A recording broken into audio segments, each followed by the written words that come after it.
are the Hebrew Israelites. The Negroes, the Latinos, and the Native Americans, by the bloodline of their fathers. We have one West camps, I'm going to call them GMS, the best camp. They have 90% truth, not 100. That's not, they don't have 100% truth. They will tell you they have 100% truth, but that's not true, clearly. IUIC, trash. ISUPK, trash. Shikari, all their leaders are only worried about money. They are hirelings. ISUPK, trash. A lot of these One West camps are trash, but they tell you a lot of truth to reel you in.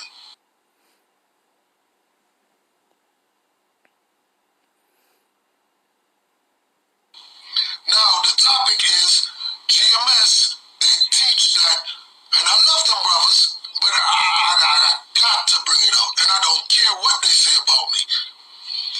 They teach that all 2/3 going to be reborn back into the kingdom no matter what they do. You have brothers taking that slippery slope doctrine, coming on the comment board saying, yes, I agree.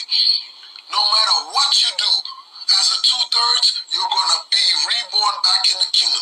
Even if you blaspheme the Holy Spirit or take the mark of the beast, RFID chip to buy and sell in your hand or in your forehead. They say because of the GMS doctrine of all Israel will be saved, and they give you the scriptures, all Israel shall be saved. So they're basically saying all the evil Israelites, all the wicked Israelites, niggas like Diddy, and the rest of them, they're all going to be reborn back in the kingdom no matter what they have done. That is BS, a fallacy, lies, confusion against prophecy and scriptures.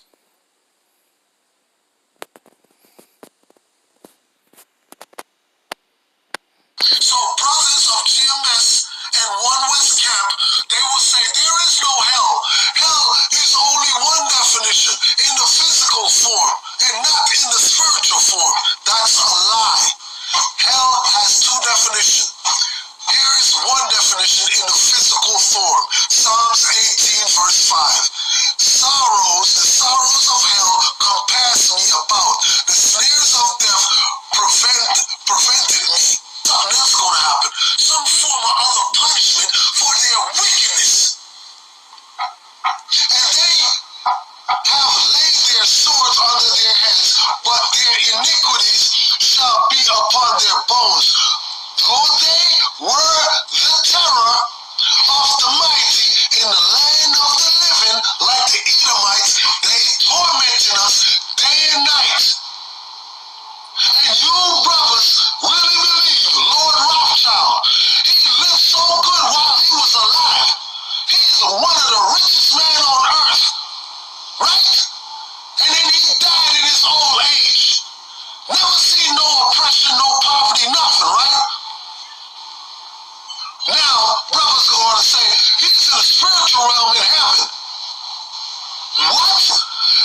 So when he be reborn back in the kingdom, as a slave, all he's going to do is work in the field, and then when he's dead, that's it? That's it? Y'all lunching. That's not good enough. That's it? Y'all lunching. That's not good enough. That's it? Y'all lunching. That's not good enough. Wisdom of Solomon 12:22. Therefore, whereas thou doest chasten us, thou scourgest our enemies 1,000 times more. What it says? Therefore, whereas thou doest chasten us, thou scourgest our enemies 1,000 times more, to the intent that when we judge, we should carefully think of thy goodness, and when we ourselves are judged, we should look for mercy. All praise, honor, and glory goes to Yahweh Ba'ashem Yahushua Ba'ashem R'chaha Kodash, and double honor to the elders and apostles, men of great millstone, and to the rest of the brethren on down is teaching and preaching the true doctrine of Yahweh Ba'ashem Yahushua Shalom Bayat HaDawadah. Tazakim and Akwat, that's out to repenting. Shalom to you, Mashpaka. Get your Hakarab coming at you with a quick one. And I'm going to make it fairly quick. Jake, after all this listening, Jake still don't hear it. Do he actually think, how would our people think that here? Matter of fact, let me just read this real quick. Let me read this. Matter of fact, let me punch these scriptures up. Let me just punch them up. Let's get this. Because he made a statement and said that we was tormented, which was true. These Edomites did torment us. But what he need to understand is that they are going to be tormented too. Let's grab this. Luke, the 16th chapter. And let's go down. Starting at the 19th verse. But I want around 23 right here. That's where I want to start at. Right? Yeah, let's start there. St. Luke 16 and 23. Now, when it says in hell, it's talking about what? A condition on earth.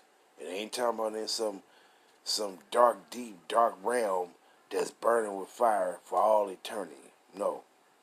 It's talking about the earth. This is a condition on earth. And it says what? Luke 16 to 23.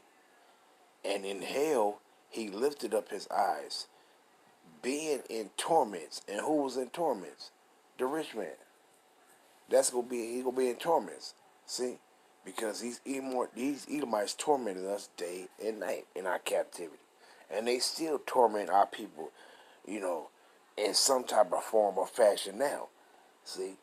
It might not be to the extent of the former torments that they gave us. But hey, it's still torment nonetheless.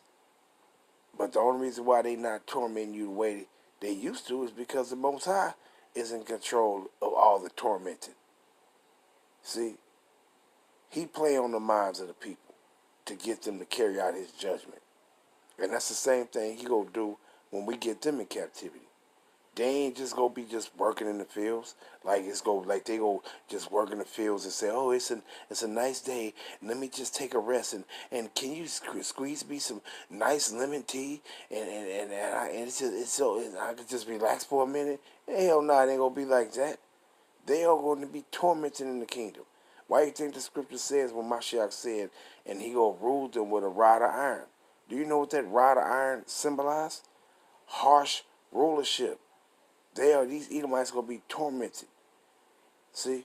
That's why I said in James, to round 2 and 13, he shall have judgment without mercy to them that show no mercy. You see? So how would you figure brothers is telling you that they just go into captivity and that's just it? That's it? You think they ain't going to be tormented? They going to be tormented, man. They ain't just going and go be working in the fields and that's just it. They are going to be, Edomites is going to be screaming, crying, and howling in the kingdom. See? Why? Because what we was doing in their kingdom. Wasn't we screaming, howling, crying, begging, pleading? See? So they going to be doing the same, but 2 times worse. That's why I read that Wisdom of Solomon 12 and 22. See? Because why? They are going to be tormented. The Most High scourged us, but he going to scourge our enemies 1,000 times worse than what he had done to us. You see? But let me finish this. Luke 16 and 23.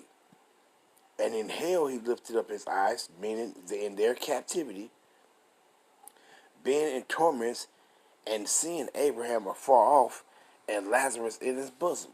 And this is in the kingdom, right? This is in the kingdom. This is a parable, but you have to have an understanding of the parable. See?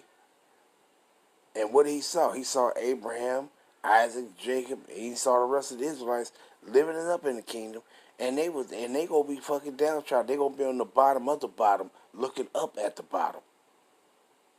See? And let's continue, right? And it says what? And he cried and said, Father Abraham, have mercy on me, and send Lazarus that he may dip the tip of his finger in water and cool my tongue, for I am tormented in this flame. And this flame is talking about their punishment that they're going to go through in captivity. It ain't talking about no deep, dark realm, deep, dark realm that's burning for all eternity. See? This is talking about the captivity they're going to go into. See? And it says what? Verse 25. But Abraham said, Son, remember that thou in thy lifetime receivest thy good things.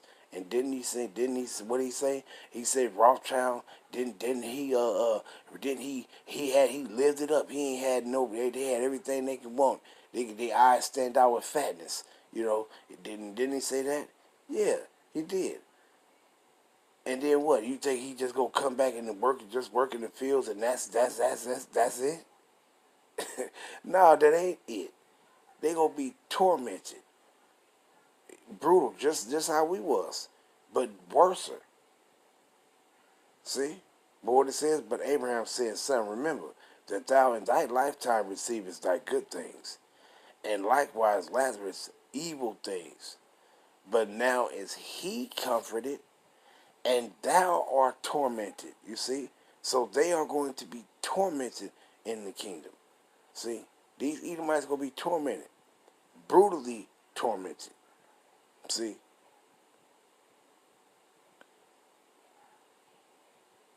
So you got to understand that. They ain't just going to be working in no fields and they just going to be having some, like they having some damn weekend cruise or something. Shit. No. They gonna look and say, damn, they gonna say the same thing we was saying. Damn, I sure hope I can make it to see the morning. And when morning time come, they gonna be saying, I sure hope I can make it to see the night, make it to the night. That's what they gonna be saying also. Why? Because that's what they had us saying.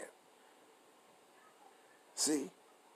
Their lives also is gonna hang in doubt before them day and night. See? Gotta understand that. Gotta understand the recompenses of Yahweh Hashem Yahushua. See? But let me grab this real quick, though. Because he made a statement, right? Saying, and then talking about the 2/3, if they go there, they gonna come back, and he don't. First of all, you don't understand nothing about reincarnation. It's all in the scriptures. But let me grab make a few points very quick. Let's go to Exodus, right? Pursuant to us, right? Slakia. Exodus, the 20th chapter. Just make a real quick point right quick. Exodus 20. And I'm going to come down to the point for the sake of time. Exodus 20 and 5. Now what he said, we weren't supposed to be making no idols, bowing down to no idols, or none of that shit, right? Exodus 20 and 5.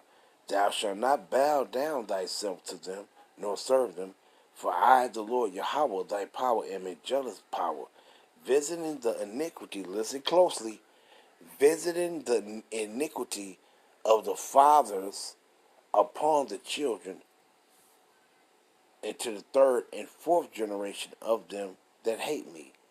Now, if you ask these Edomites how long is a generation, they'll say 25 years or some stupid crap, shit like that, right?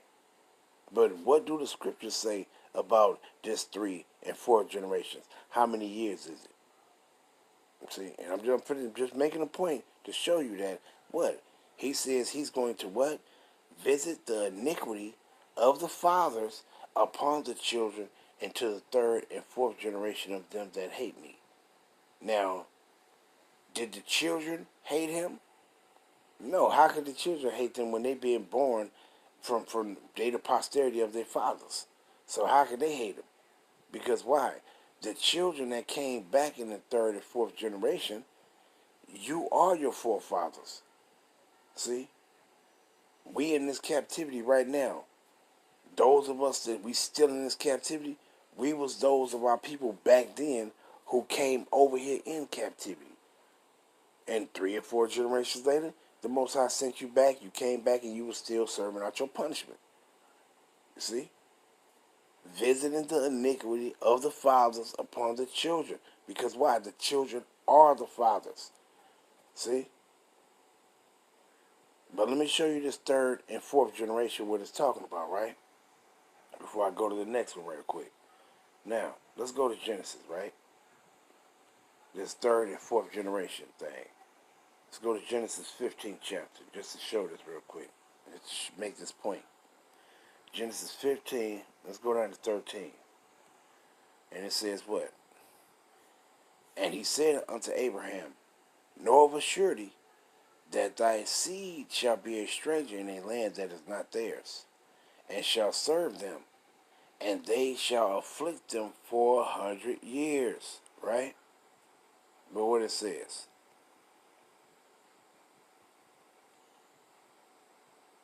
And also that nation whom they shall serve will I judge, and afterwards shall they come out with great substance.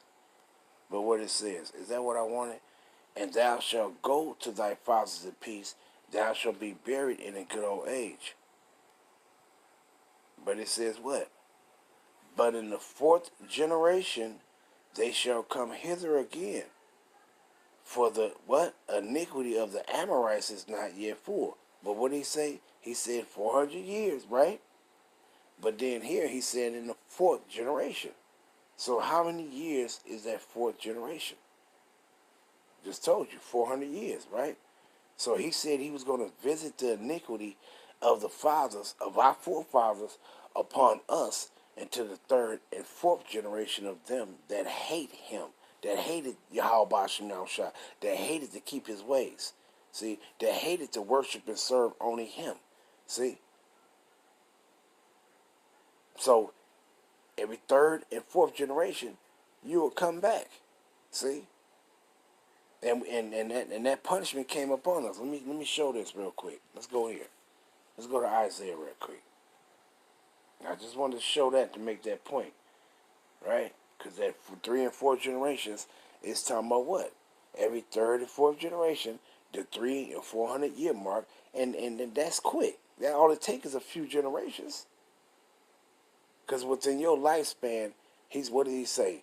Man shall not, roughly paraphrasing, man shall not dwell with Yahweh anymore, but for the life of, roughly paraphrasing, the life of man shall be 120 years. See? So within a man's life, now whether you live to be 100, make it to be 100 and something years old, hey, that is what it is. But within your generation, that's what you liable to make it to be 100 and something years old within that generation. And all it takes is a few generations for you to come back. See, but most people don't get that though, right? Because they don't understand that reincarnation is in the scriptures. Well, let me grab this. Let's go to Isaiah 65, right? Isaiah 65,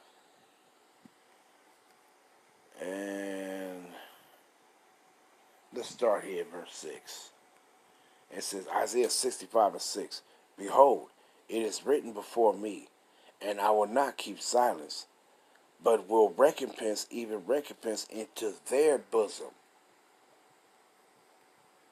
your iniquities and the iniquities of your fathers together. Wait a minute. He said he gonna punish you, put the iniquity of the fathers and the children together.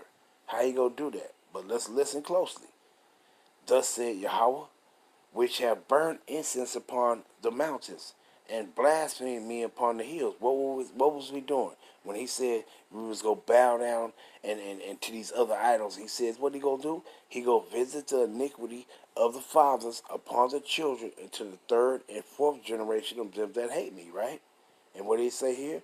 Your iniquities and the iniquity of your fathers together, said Yahweh, which have burned incense upon the mountains and blasphemed me upon the hills. Therefore will I measure their former work into their bosom. You see that? He said, will he measure our former work? The word former goes back, it means past, in the past, before. See? So this showing you right here when he says that he's going to visit the iniquity of the fathers upon upon the children to the third and fourth generation of them that hate me. This is what he's talking about. And then what did he say? Your iniquities and the iniquity of your fathers together, said Yahweh, which have burned incense upon the mountains and blasphemed me upon the hills. Therefore will I measure their former work into their bosom.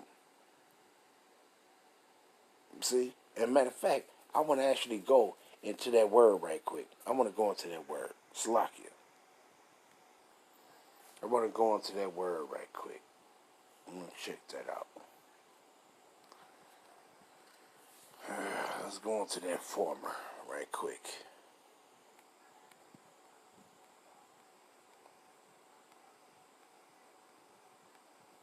Former.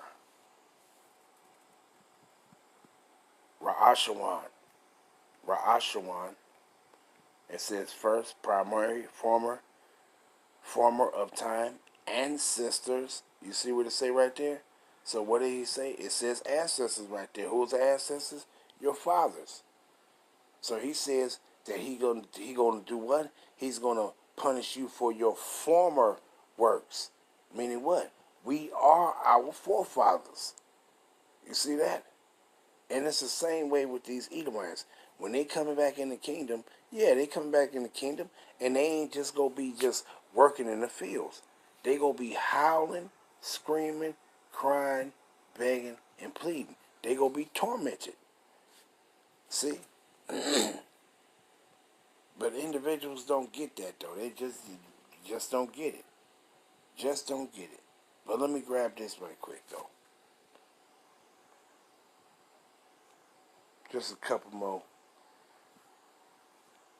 2 Corinthians 5 and verse 10. And what it says, for we must all appear before the judgment seat of Mashiach, that everyone may receive the things done in his body according that he had done, whether it be good or bad. Right? Whether it be good or bad. Let's grab this one. Hebrews 9 and 27. And what it says, and it is and it's like it, and as it is appointed unto men once to die, but after this the judgment. That's the point I want. What it says, and as it is appointed unto men once to die, but after this the judgment. And then what after this what? Then the judgment. When what? What's going to happen? Let's find out. 2nd Esdras 14 and 35. For after death shall the judgment come, when we shall live again, and then shall the names of the righteous be manifest, and the works of the ungodly shall be declared. See? So that's telling you right there, hey, that what you think? You think we ain't do nothing? You think we just here on earth and we didn't do nothing, and we just fresh, and then after us and the other individuals that's coming after us, they didn't do nothing and nothing. Hey man, we are our forefathers. That's why we had to suffer in this place of our punishment. See, and it's gonna be the same way for the Edomites in the kingdom. Just how they tormented us, they are going to be tormented. See, it's just that simple. It ain't hard. It's not hard. But I ain't want this to be long. I just wanted to make those quick points Cause the brother he seemed not to be getting it. Like he highly upset. And I understand it. I understand it. You know. But hey, that's it. Like that is that all they just gonna be working in the fields? Nah, they ain't just gonna be working in the fields. Hey, Edomites, they go get brutal hell, man. They gonna get brutal hell. Matter of fact, let me grab this one too. Cause what this sound like? Let's go to Ezekiel, right? Do this sound like they just gonna be just working in the fields? Nah, man, nah. Ezekiel 25, and let's go down to it, right? And what did he say right here? Ezekiel 25 and 14. And I will lay my vengeance upon Edom by the hand of my people Israel, Yasha'Allah, the Israelites, and they shall do in Edom according to my anger. So do you think according to the Most High's anger is that he's not going to do anything to the Edomites? They punishment is just going to be working in the fields and building walls and laboring and shit? No, it ain't just going to be that. They gonna go through brutal hell. Brutal hell. They're going to be tormented to the fullest extent. And what it says, and I will lay my vengeance upon Edom by the hand of my people Yasharallah, and they shall do in Edom according to my anger and according to my fury, and they shall know my vengeance, said Yahweh. You see? So they are going to be tormented. They ain't just gonna be.